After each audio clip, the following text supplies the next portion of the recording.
Now, short discussions. Sri T. Harish Rao garu. ఇది ఇచ్చి 2 నిమిషాలు కూడా కాదు కదా అధ్యక్ష.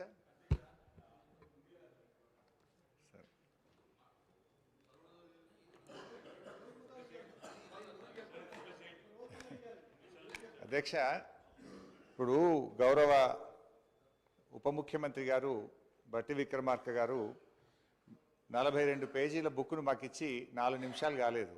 కనీసం ఇది మేము చదవకుండానే ఈరోజు మమ్మల్ని మాట్లాడమంటున్నటువంటి పరిస్థితి. నిన్నటి నుంచి నేను మన అసెంబ్లీ సెక్రటరీ గారిని, మీ ఆ కార్యాలయాన్ని కూడా ఈ సభలో నోటు మీరు ముందుగా ఇవ్వండి, అట్లీస్ట్ సభ్యులు ప్రిపేర్ అయ్యి రావడానికి ఉంటుందని చెప్తే ఈ నోటు ఈరోజు సభలో వారు లేచి మాట్లాడడం స్టార్ట్ అయిన తర్వాత మా చేతిలో పెట్టినారు. Then how a member can speak on this అధ్యక్ష? భవిష్యత్తులోనైనా నేను మీతో కోరేది ఒకటే, అట్లీస్ట్ ప్రభుత్వం టేబుల్ మీద పెట్టేటువంటి పేపర్ను ముందు రోజు సభ్యులకు ఇచ్చినట్టయితే సభ్యులు ప్రిపేర్ అయ్యి రావడానికి ఉంటుంది. రెండవది అధ్యక్ష, మీతో ఒక సబ్మిషన్. మీరు ఈరోజు కూడా కొత్త సభ్యులు 57 మంది ఉన్నారు, వాళ్ళు కూడా చక్కగా నేర్చుకోవాలి, సహకరించాలన్నారు. తప్పకుండా మేము సహకరిస్తాం. కానీ మీరు కూడా దయచేసి సభ్యుల హక్కులను కూడా కాపాడాలి. ప్రొటెస్ట్ అనేది మెంబర్స్ యొక్క రైట్. ప్రభుత్వం ఇచ్చిన సమాధానంతో సభ్యులు సంతృప్తి పడినప్పుడు ప్రొటెస్ట్ చెప్పే హక్కు సభ్యులకు తప్పకుండా ఉంటుంది.